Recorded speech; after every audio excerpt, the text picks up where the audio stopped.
Well, good afternoon, and welcome to you joining us on our webinar today. I'm Brad Lubben, an Extension Policy Specialist here at the University of Nebraska-Lincoln, working in our Center for Ag Profitability. Today's webinar is part of our weekly webinar series in the center. Those typically happen here on Thursday at noon, but you can find a full schedule available on our website, conveniently cap.unl.edu.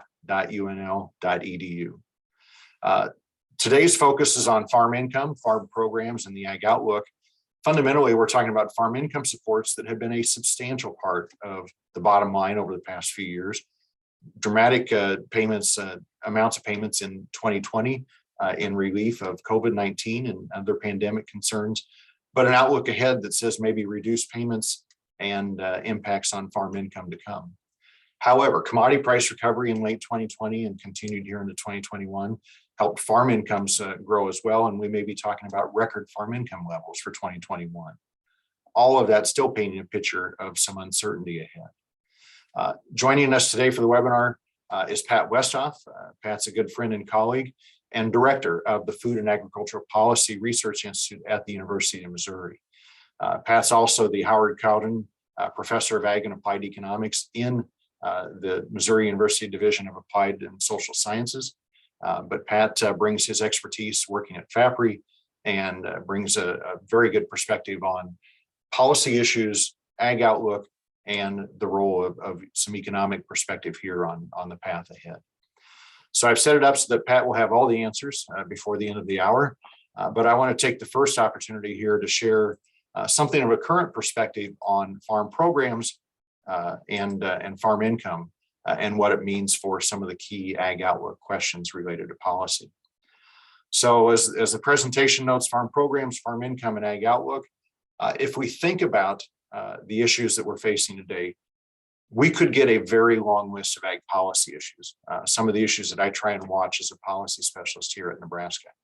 Let's only really focus on the first column today, the current farm income programs, the relationship of farm programs and ad hoc assistance and underlying crop insurance, the outlook for farm income, and the outlook for the 2023 Farm Bill.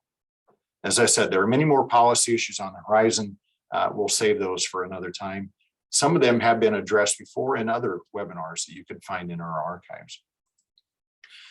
If we think about that farm program and farm income situation, and we think of the path ahead, we think about some of the risks that producers face. And one of my roles is serving as director of the North Central Extension Risk Management Education Center. We fund education projects that reach producers across the North Central region, a 12-state region from the Dakotas to Kansas to Michigan and Ohio and back. But in that work that we fund on risk management, there's this very broad sort of list of all risks under the sun, effectively. Production risk, marketing risk, financial risk, legal risk, human risks. I highlighted one under legal in red because typically we think of farm programs as part of the safety net that protects us from risk. And yet I might make an argument that policy in general has become a risk in and of itself, partly for the direction of policy, partly for the uncertainty and the volatility that we've seen about policy development recently. So we're going to focus more explicitly now on farm programs and some of the producer decisions. And we won't rehash the verbiage and the mechanics of ARC and PLC, but remember the ARC guarantee, a moving average revenue guarantee, PLC being the price loss coverage program. Those are still the choices that producers have in terms of the commodity program safety net. In 2019, under the new Farm Bill of the 2018 Farm Bill decision, 2019 was a decision about 2019 and 2020, but by the time it happened, it was somewhat backward looking. 2019 results were already sort of known at that point. The 2021 decision was actually the first time that it was an annual decision. And for 2021 and now 2022 and moving forward, it's an annual decision and it's forward looking, which means we're making a decision not based on what we think has already happened. We're making a decision about how these tools really protect us and our potential risks going forward. When we make ARC and PLC decisions, we have to remember that they're also coupled with, not directly tied to, but they certainly interact with crop insurance choices and maybe complement or maybe even overlap in terms of what they protect and cover. There are supplemental tools like the supplemental coverage option or the new enhanced coverage option that add even more crop insurance decisions to the mix. Again, crop insurance is something for another discussion, another day, but just to recognize that crop insurance choices are uniquely and closely related to the kinds of farm program decisions producers make. And of course, marketing decisions. Another part of that fundamental risk management strategy is reliant upon what the farm programs and what the crop insurance portfolio really provide in terms of a safety net for producers. To think about where we currently are, the 2020 crop, those farm program payments for PLC and ARC have been paid to producers this month. 2020 crop marketing year ended in August of 2021. We knew prices at the end of September, and farm program payments were made in October.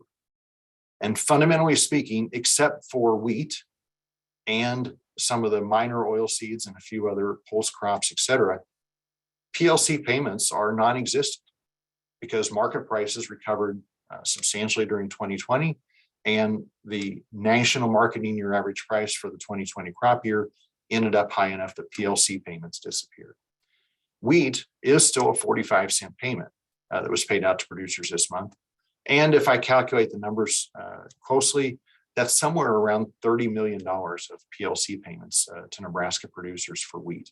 So it's still substantial, but remember, it pales dramatically compared to the more than $500 million of ARC and PLC payments that we saw just a few years ago. So the safety net's there, but with higher prices, there's effectively less safety in the safety net. The other thing that shows up in this table at the very end is on the 2020 crop, there aren't much in terms of ARC payments either. Prices are above the reference price for most commodities, so there were no PLC payments. Prices were higher than the benchmark, so we wouldn't have expected much for ARC payments either, unless we had major yield losses. And it would have taken yield losses in corn and grain sorghum and soybeans of better than 20 or 30% to actually trigger an ARC payment. Wheat, it would have taken a yield loss, but a small one, given that the market price was still below the benchmark by a little bit. So fundamentally, we think about potential ARC payments. PLC payments were almost non-existent for wheat and a few other minor crops. ARC payments were generally non-existent, except in those few cases where we had major yield losses. And if you look at corn as an example, in Nebraska, there are 175 what I call county practice combinations. That is, some counties have an all corn guarantee. Some counties have it split by irrigated and non-irrigated. In total, there's 175 unique combinations there. Go far enough to the right, and you see that only 16 out of those 175 actually triggered. And in those 16 cases, the yield loss averaged more than 40%. The average payment in those counties was roughly $19 per acre.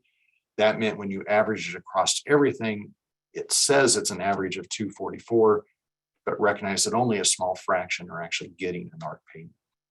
Similar numbers for sorghum and soybeans, similar numbers for wheat. It's a minority of the counties or the practices that actually triggered. And if they triggered, it's because they triggered with a big yield loss. If that's 2020 now in the rearview mirror, 2021 crop that's just being harvested now doesn't have a payment due until October of 2022. But based on current projections, again, we see an effective reference price, we see an ARC benchmark price, we see a projected national marketing year average price. That's the current projection from the supply and demand tables from USDA's World Ag Outlook Board. If those projections come to pass, then PLC payments are simply non-existent. In fact, in a full list of every program commodity, I think there's only one commodity that could trigger a PLC payment based on current price projections, and that's peanuts. That's not something for our region to focus much on. It would take substantial price losses to get to the point where PLC was a relevant safety net. Similarly, we can compare what ARC would mean. It would take substantial yield losses to trigger potential ARC payments if current price projections came to pass. Now, this is not an estimate yet of exactly how much or how little we'll get paid next year at this time. We could budget that and say it's minimal, but there's something more than a 0% chance of it happening. But suffice it to say that it's effectively sort of far out of the money at the present time. Put that more in a chart form. You see the PLC reference price, target price / reference price for corn at 370. When prices dropped post 2012, 2013, prices dropped into PLC territory. And PLC suddenly became a bigger and bigger part of the safety net. Prices rising again in a current projection above $5 for the 2021 crop marketing year would say that PLC reference is simply far out of the money and not much protection to be had. ARC, on the other hand, all the way back in 2014 when ARC was first introduced, coming off of record prices meant that the 5-year Olympic average price was high, which meant that the effective protection in ARC, if you take an Olympic average price was the benchmark price times the benchmark yield times 86% gave us that ARC guarantee. Well, if you take price times 86%, you effectively have price protection assuming benchmark yields. That price protection, effective price protection, was relatively high. In 2014, it led to a lot of ARC sign up. By 2019, under the new Farm Bill, that effective price protection was relatively low, and it led to an awful lot of shift towards PLC. If we see prices high enough for long enough, ARC protection could begin to rebound and actually offer a little bit better than PLC. But frankly, we're at a point right now where both ARC and PLC are effectively out of the money. I had one chart in there to note that the PLC program reference price is actually a new calculation now too. It's not just a legislative reference price at 370. It is a effective reference price that is the higher of 85% of a 5-year Olympic average, or the legislative reference price is 370. Add in there's a maximum that it can go 115% of 370 or somewhere around 4.25.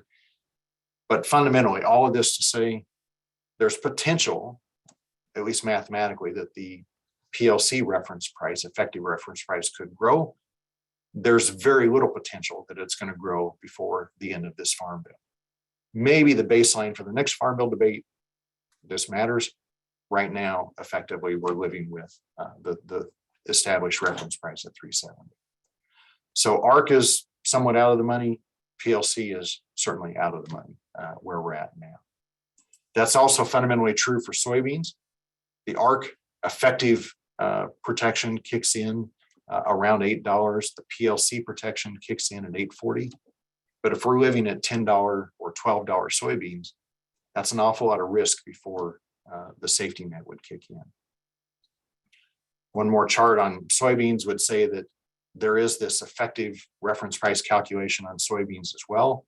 It actually mimics the ARC calculation because the calculation relies on that 5-year Olympic average.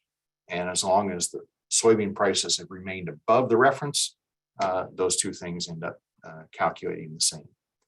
But they're both out of the money to the point that there's not much expectation of safety in that existing commodity program safety net.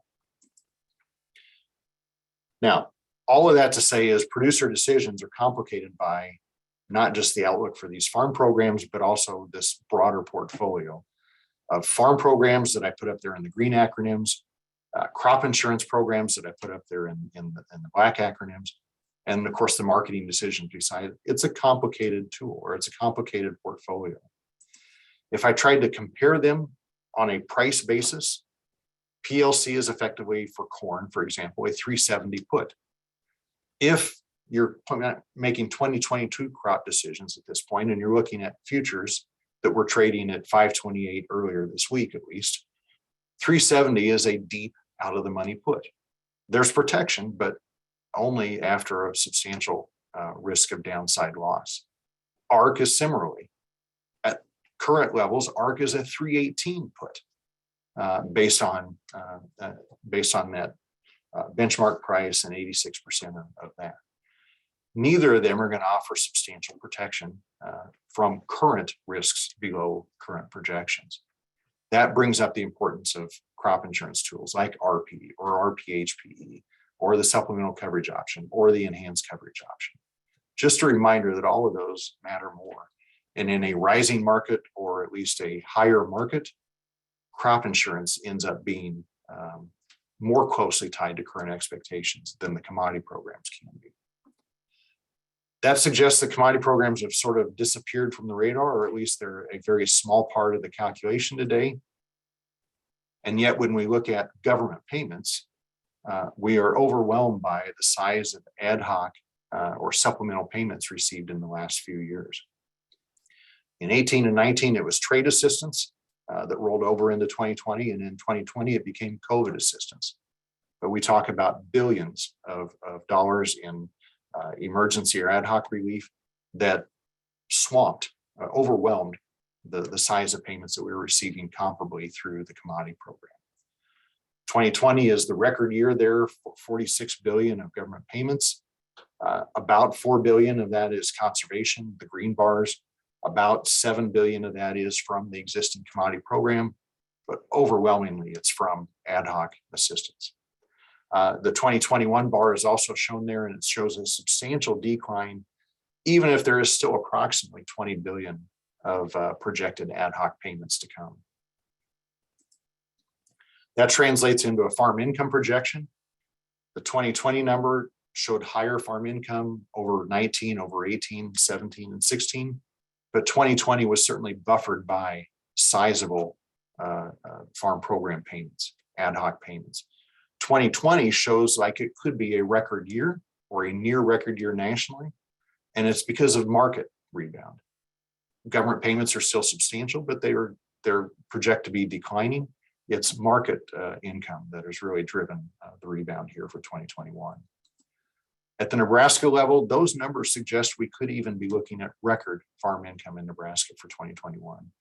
Current projections, if you take national numbers and translate them into Nebraska potential, my numbers suggest around an $8 billion net farm income level for the state. A substantial part of that, something like 600 million or more, is from government program payments. But that's a small fraction compared to what we had seen in 2020 and a couple of years prior to that. So much stronger numbers in Nebraska, mostly based on market potential.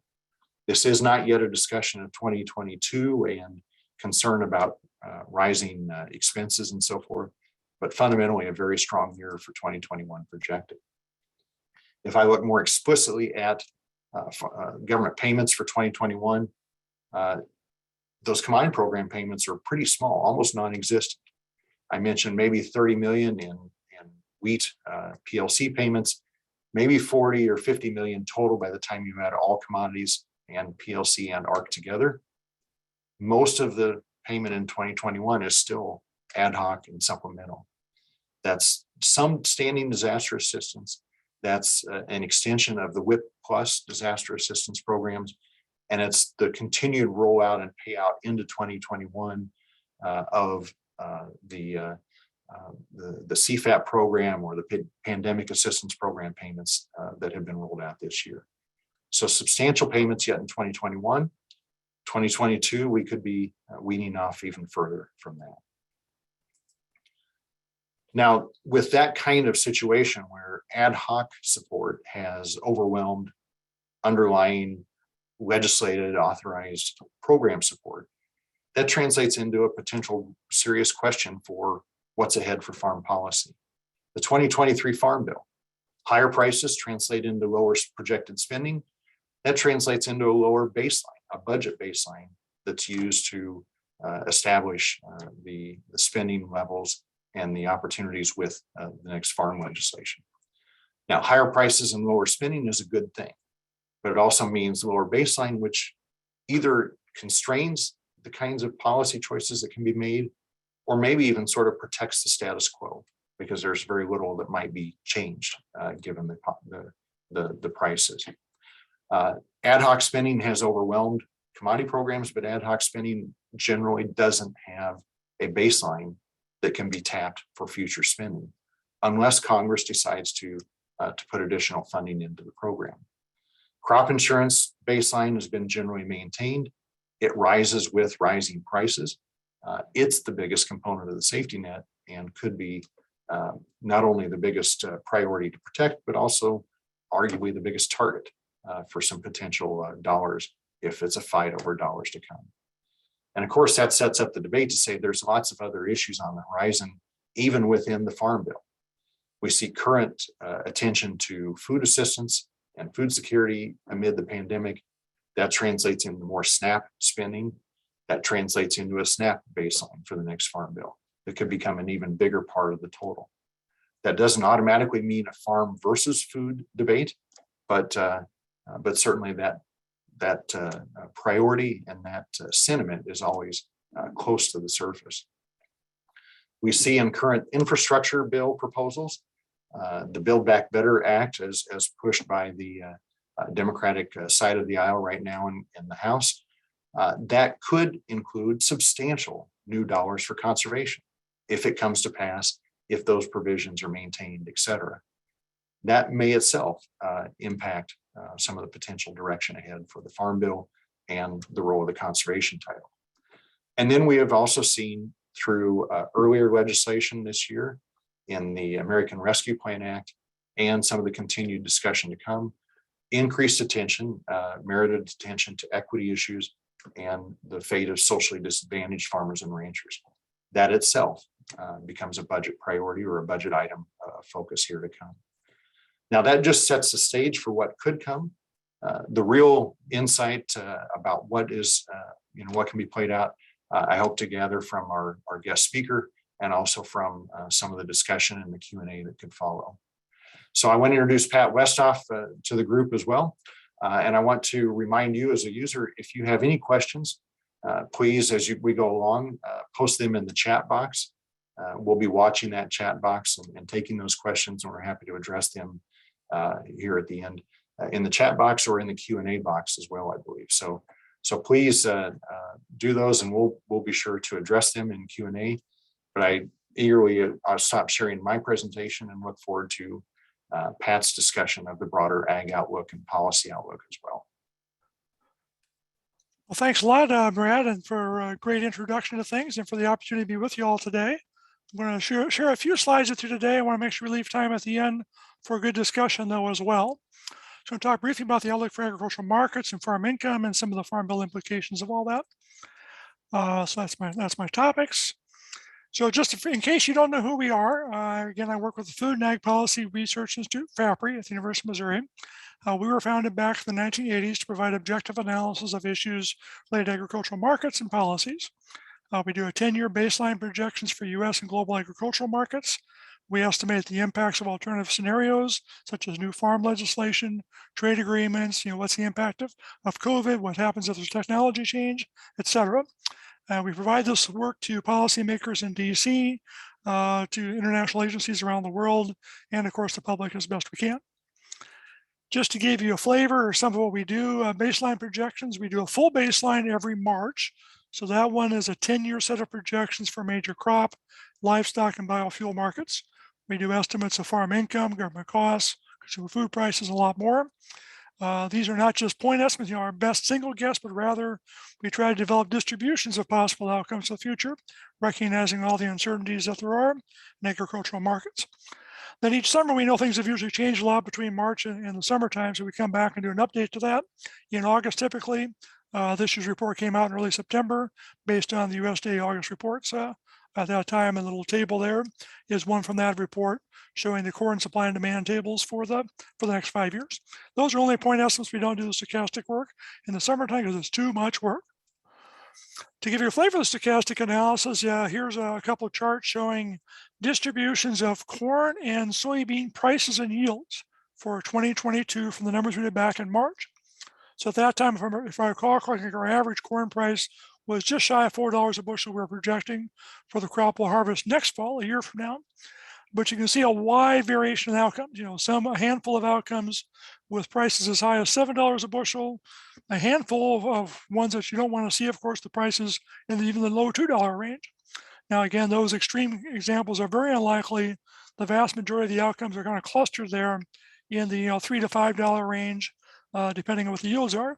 It's not just yields that are uncertain. There's lots of other factors that make markets uncertain as well. So that's why it's not just a line that goes from the upper left to the bottom right in that chart, but rather distribution takes into account all the exports, all the trade, all the biofuel policy changes, so that might cause shifts to occur in both the corn and soybean markets.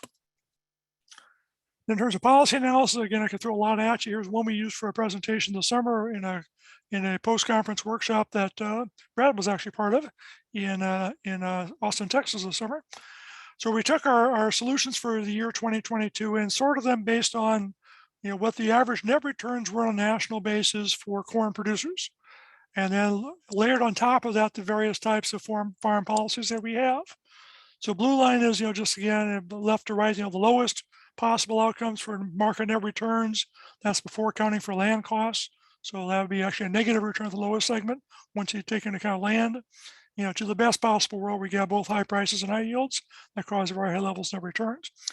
So the next line up, the orangish color line, is layered on top of the average level of crop insurance net indemnities, payments out for losses minus what farmers paid in premiums. And the next two lines are, if you add on top of crop insurance benefits, which you'd also get by throwing in ARC and PLC payments. And you can see that those programs, as we estimated there at least, do indeed have the effect of moderating possible bad things that might happen in terms of net returns at the sector level when things are really bad, but they don't eliminate all downside risk, even at the sector level, let alone at the level of individual farms. So getting into the outlook part of this, to say briefly on assumption side of things, world economic growth, of course, is key to what happens in markets for agricultural products and so much more. With the pandemic, of course, there's a sharp drop off in GDP, not just in this country, but around the world. We lost $2.9 trillion worth of GDP last year, according to estimates by IHS Markit and other people. We do have very strong economic growth occurring this year, which is always a positive thing. But we don't get back to where we would have been if the pandemic had never occurred for several years to come. So while it's definitely a more positive outlook for 21 and forward, we're not back to where we would have been had there been no pandemic in the first place for some time to come. And of course, we've got the policy responses matter as well. So in the case of the GDP, it goes one direction in 2020, had a very negative outcome in 2020, a very positive direction in 21 for the US. But because we had large transfer payments made due to all the actions Congress took last year and the administration took last year, and again this year, it turns out that disposable income actually was up in 2020, quite to many people's surprise. So that's part of the reason why so many parts of the economy did as well as it did in 2020, in spite of all the reductions in production that occurred. The risk of those, of course, is that when those special programs disappear, we'll actually at some point down the road, maybe in 2022, depending on the exact timing when things phase out, we may have a year where we have an increase in income, GDP, I should say, but a drop in how much money people have to spend. And that could have a negative effect on buying power for people for agricultural products when that occurs. And of course, as Brad already alluded to, the support of Uncle Sam was very important to the farm sector in 2020. Record levels of government payments, $46 billion last year. It was roughly half of the level of overall net farm income for the country as a whole last year. An incredibly high percentage, far higher than we've had anytime recently. For 2021, again, the good news is that we have a much sharper increase in market returns that allows farm income to increase in spite of reduction in payments. If there are no new government programs announced in the next few months, so we're looking at a sharp drop off in government payments in 2022, and that's one of the factors that causes net farm income to fall back a bit at that time. We'll talk more about that in a few minutes. Just real briefly on some market issues. One of the most important things in the world is what's happening in China with African swine fever, and this is a moving target. We'll be doing an update to this baseline in just a few weeks' time, and I expect we'll have a little bit different story here. The drop in Chinese pork production caused by African swine fever was larger than total US production of pork. Let me say that again. So the drop alone was larger than total US pork production between 2018 and 2020. Since that time, we've seen a pretty significant rebound. In fact, more recent data suggests that the level of production in 21 could be even higher than we're showing you here. But it takes a little time to get back to where we were prior to that outbreak. That outbreak has resulted in a sharp increase in Chinese pork imports, especially last year, a bit softer in recent months. If production rebounds as much as some people think it might, that could soften the pork demand from China in the future. And if you're a grain and oilseed producer, of course, it's also very, very important. Probably the number one reason why China is importing a lot of grain this year is that they're trying to rebuild that herd as fast as they possibly can. They're also switching their rations to use less kitchen waste and things like that, and instead having a more Western style corn and soybean meal type ration kind of across the board in the sector now. So those things have caused a big increase in corn demand. That's why they've been willing to import corn, shifting up corn prices. As you look at the corn trade story, the key developments last year were, yes, the China story I just mentioned. Also, Brazil and Ukraine had bad crops last year. That significantly reduced their exportable supplies. So if you have more demand from what is now the number one importer of corn, you have less supplies from the number one competitor, Brazil, and reduced supplies also from another important competitor, Ukraine. It's not surprising that U.S. exports and U.S. prices were much higher in 2020-21 than we might have anticipated a year and a half ago. If we do indeed get a better crop this year in Brazil and in Ukraine, back to normal, if you will, in terms of yields, that could put some downward pressure on U.S. exports. And indeed, the expectations are for at least some drop in U.S. exports in the current marketing year. You see our projections are going forward. We do have some rebound eventually in U.S. export levels of corn, but not back to the levels we saw in 2020 for some time to come. In terms of marking your average prices, again, the green line is going to be USDA's numbers from October, historically and up through their October estimates for 21-22. The blue line is going to be what we projected back in August. So you can see there was some slight upward revision in the numbers for 2021, I should say. Slightly higher current estimate for 21-22 by USDA than we said in August, but very, very similar. And then going forward, the black one with the squares there is going to be what the December futures prices were just yesterday in the case of 21 and 22 and 23 there.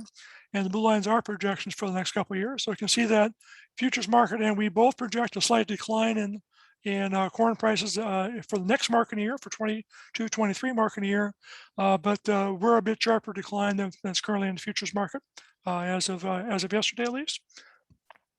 On the soybean side of things, you're going to tell lots and lots of stories here, but the one I'll choose to pick on today is the big increase in demand for soybean oil that's occurred because of policy changes that have resulted in strong demand for renewable diesel.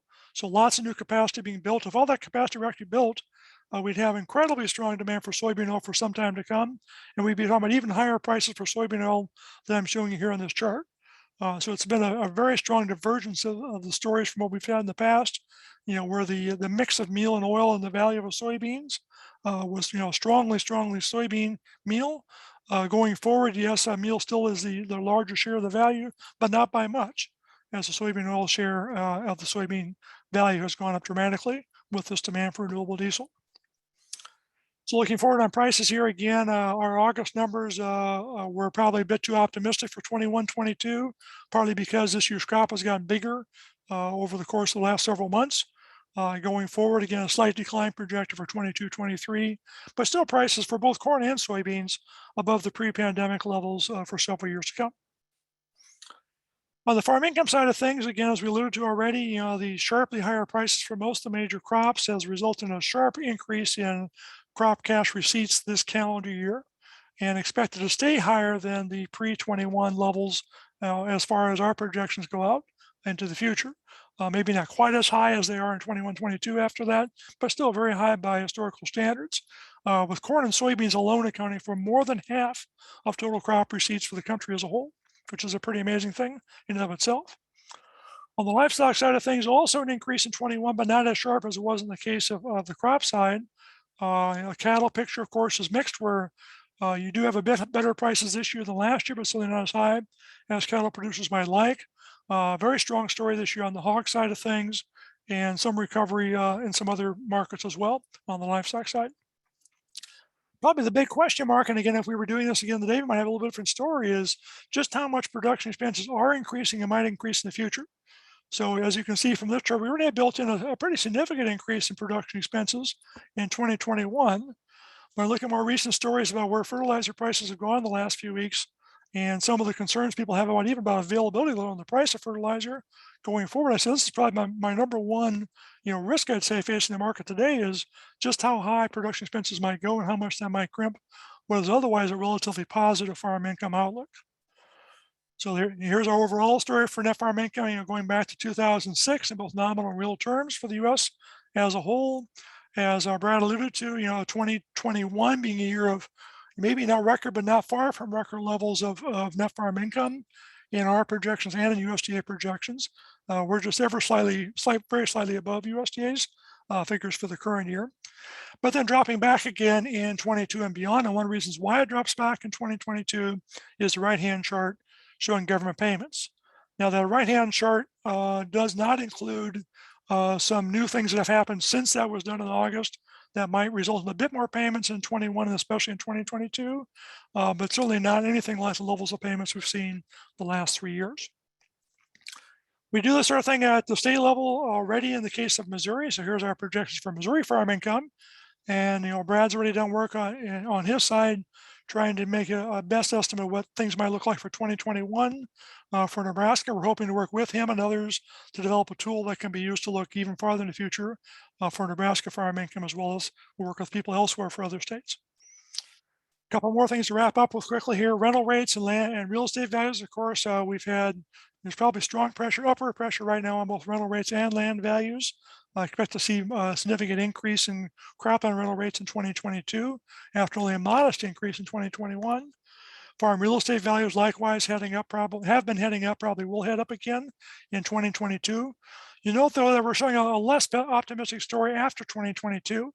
It's not that rental rates are falling off, you'll see in the left-hand chart, but rather that we do have some increase in interest rates occurring after 2022 that might puts a little bit of downward pressure in real estate values. Again, not expecting things to go too far south. We still have prices at least as high as they were in 2021 as far as the eye can see, but not quite as steady growth as we saw the last 2 years in those real estate values. So policy issues. In the short run and non-farm bill side of things, we've got the reconciliation bill right now. Does it get done is question number one. And that's not a sure thing. As you've been reading the headlines, it's not 100% sure there will be any bill done at all. If so, how much additional spending will there be on agriculture programs in general, conservation probably, and things like that in particular? The bill that came out of the House side of things had a very, very large increases in ag-related spending, ag and nutrition-related spending. We'll see what the final package does include because it's going to be a smaller package. It's clear if there's any package at all. On the biofuel policy side, lots and lots of moving parts here. We've got the low carbon fuel standard in California alluded to earlier. Renewable fuel standard has still not been set for the current calendar year, which is pretty striking when we're sitting in October. And we expect to see a proposal for 2022 shortly as well. Longer term, the existing set of provisions of the renewable fuel standard has things spelled out very carefully through 2022, but for years after that, it's a lot more open to either regulation changes at EPA or to new legislation that could conceivably drive where biofuel policy goes in the longer term. We've had some disaster aid passed recently as part of the bill that kept the government open. There was additional money spent on various disaster aid programs for agriculture, and you could expect that the appropriation bills before they're done this year will probably include some more things like that. And then finally, we have the ability of the administration to use what's called Commodity Credit Corporation Charter Act authority to design its own programs. Remind you that the market laws, the market facilitation program payments that were made in 2018 to 19, and many of the CFAP payments made last year were all done under the authority of the administration under the Charter Act, rather than because of specific legislative changes. Then we got, of course, the next farm bill. And probably number one question you have to think of who's going to be running Congress as the farm bill is written. Will it be which party will control, and even once you know which party's controlling, who will be in which seats, because that all matters. Who's the chairman, who's not, who's the ranking member, who's on that committee, what's the overall balance of power in Congress will be a large part of how things come out. What will be the budgetary target? In 2018, there was kind of agreement early in the game that for a bill to have a chance of passage, it could neither increase nor decrease the deficit. And that was kind of accepted wisdom throughout the Farm Bill debate. And if you look at the final package that was passed, Congressional Budget Office said the net effect of that bill on the overall federal deficit over the next 10 years was zero, to the nearest $1 million. It was zero. So that could be the story again in 2023, but we don't know. In 1996 and 2014, Congress was expected to save money on the Farm Bill. That resulted in certain, significant policy changes, because it was judged that you couldn't really run the old programs in a sensible fashion for the amount of money that was available. So it was a driver of policy changes. On the other hand, in 2002, there was a judgment that the previous legislation was not providing sufficient support, and there was an agreement in Congress to actually provide more spending overall. I think the odds of there being additional spending in a new farm bill probably aren't terribly high. I think the chance of new spending is going to come about as part of the current reconciliation process, but we'll see. What will the budget priorities be, of course? Will it be what combination of the four programs that account for most spending will get the priority in the future? Depends on who's running things and what the issues of the day happen to be. And just to remind things in government outlays, again, there's a picture overall. The Farm Bill commodity payments shown there in blue are primarily the ARC and PLC payments. It may be a little bit higher than shown there in the projection period once you take uncertainty into account, because these are not stochastic estimates like we'll do in March, but probably not dramatically so. Note that crop insurance is a far larger part of the overall mix of things from 2022 forward than it's been historically. And so that you can expect that'll be a very important part of the policy debate in 2023 and beyond.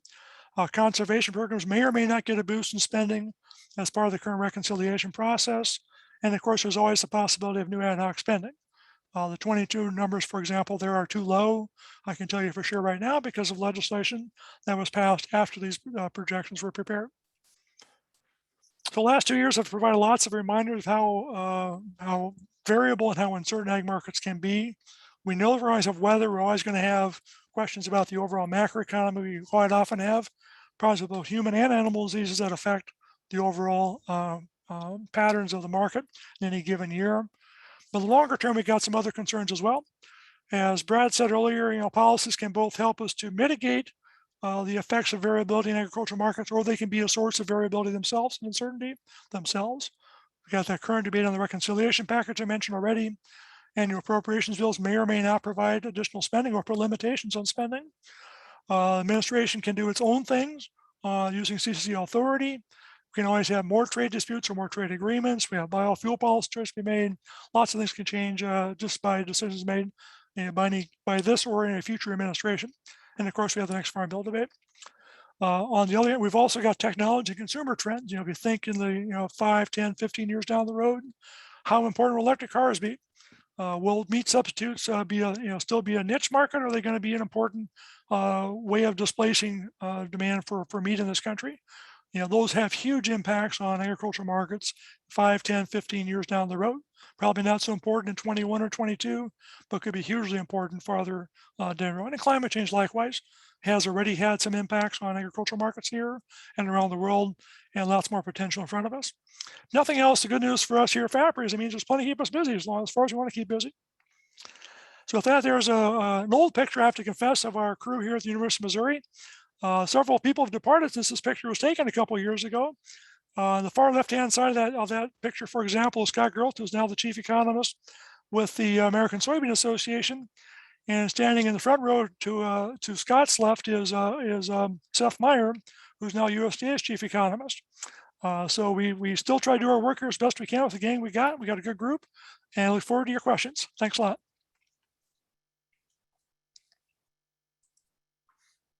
Pat, thank you very much for the presentation and the ability to extend that outlook much broader into the road ahead here. We do have a few questions coming in. Again, I invite participants to submit questions, preferably via the Q&A box on your Zoom screen. If you submit them in chat, we'll get them as well. But there was an earlier question that I started in an answer to, but it was a question generally speaking about crop insurance. And if I paraphrase it grossly, with crop insurance becoming a much bigger component of the safety net at present time, presuming that ad hoc payments are at least not dependable or predictable. If crop insurance is a much bigger component of the safety net, how much do you put on crop insurance in terms of conservation or sustainability goals, and what demands may we expect on crop insurance that have historically been tied more to commodity program support? What opportunities may there be? And this question actually raised the international question of how does this compare here maybe versus some of the international policy choices, such as in Brazil. Lots of embedded questions there, but just a general perspective. Yeah, no, that's a very good question. Good set of questions. Yes, because crop insurance is a larger share of the overall policy mix going forward. It's not surprising that lots of groups have looked at crop insurance as a way to achieve their ends. Just tying conservation provisions to traditional commodity programs doesn't carry as much weight when those are expected to be just $2 or $3 or $4 billion a year for the next several years. When crop insurance is much larger, why not tie things to crop insurance instead? Has been the attitude of some groups. Of course, people in the crop insurance industry, understandably, and farmers look at this very warily. Say, wait a second, crop insurance is supposed to achieve certain objectives. It's supposed to be run a certain way. It's not appropriate to add these additional restrictions, additional requirements to receive crop insurance benefits. It all matters, what I'd say, is that whether we're talking about sticks or carrots, right?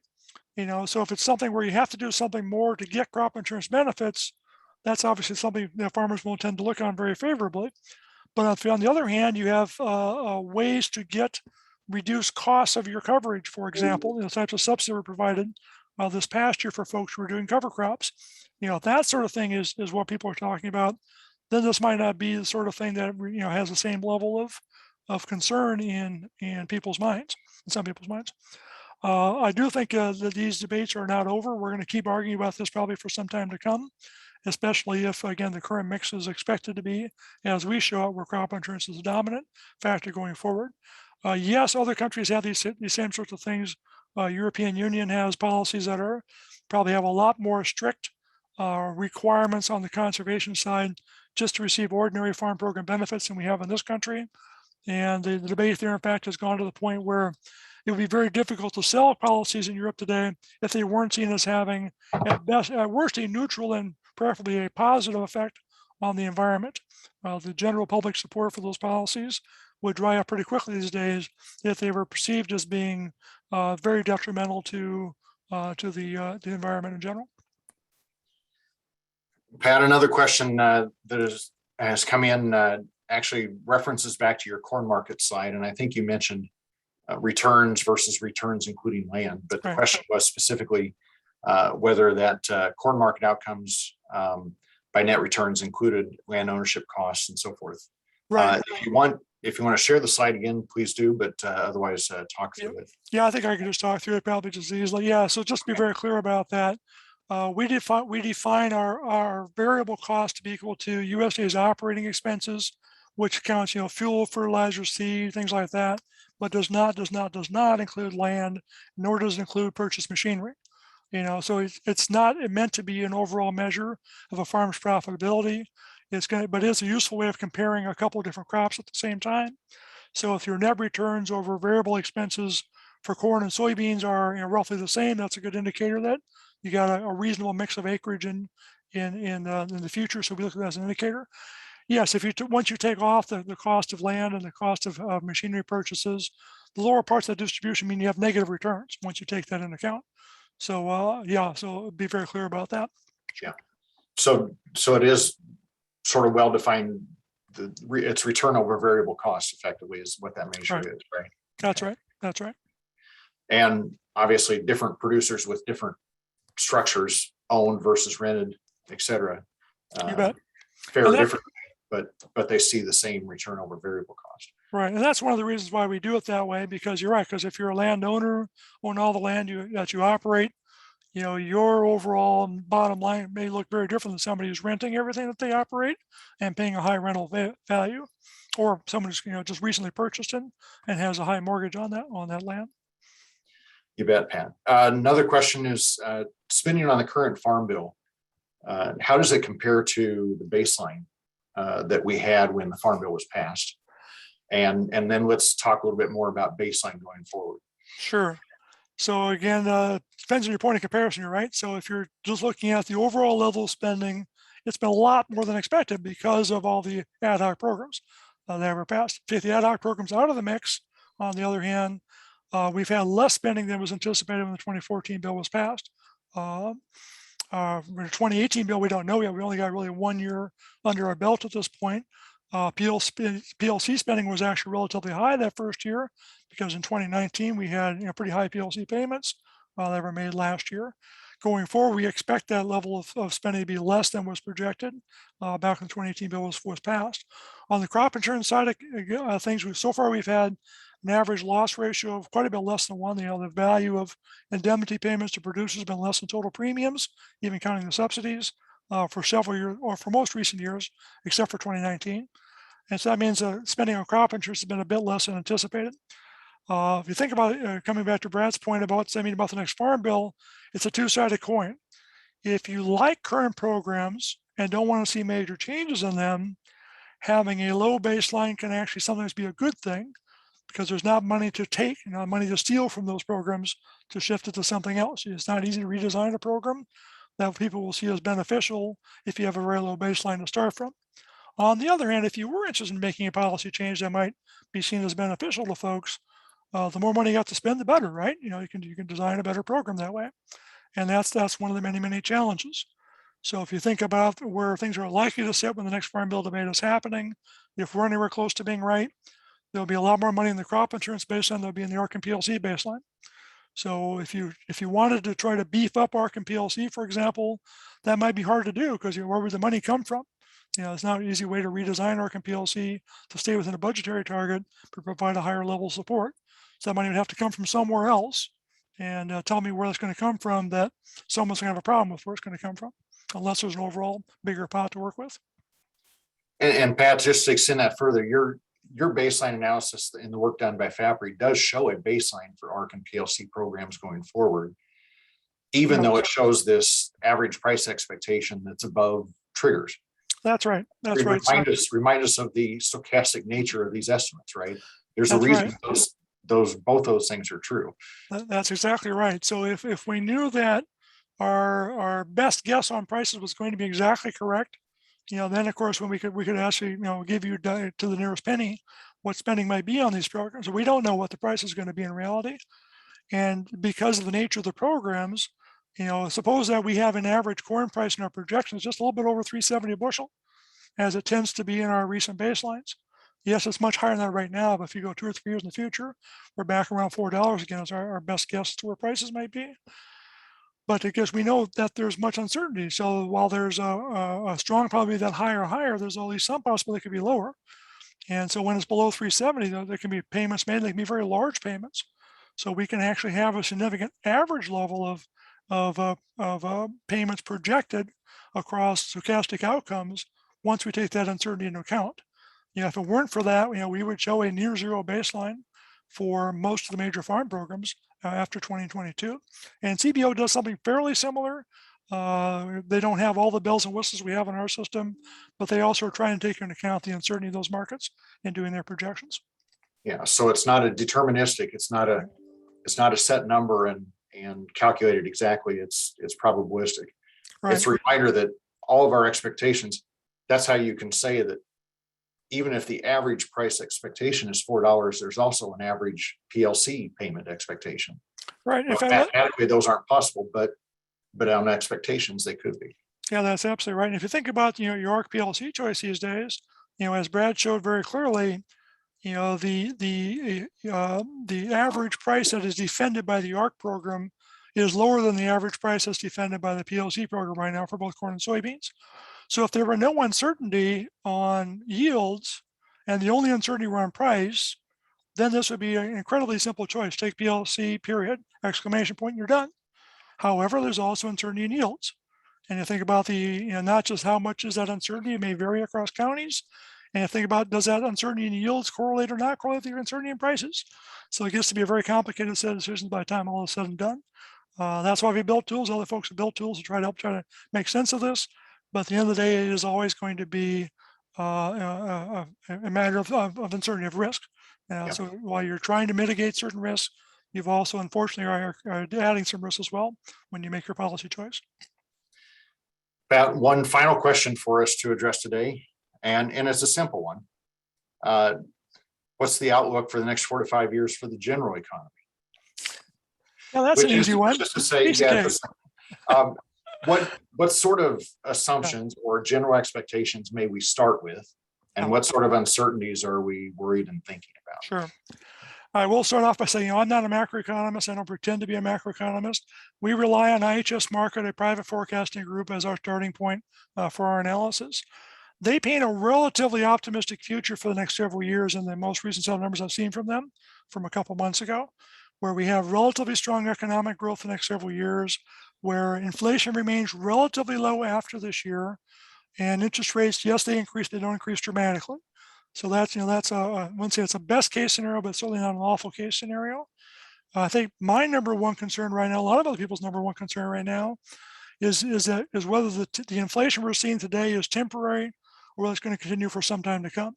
How much is just due to temporary supply chain problems that will work themselves out in the next few months, or worst case, next year or two, and how much is actually getting embedded now in people's expectations for the future?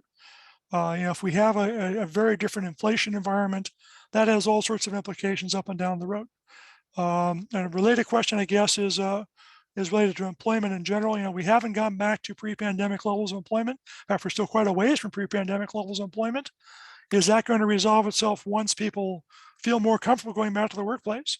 Or are there enough people who've left the workforce that are never coming back?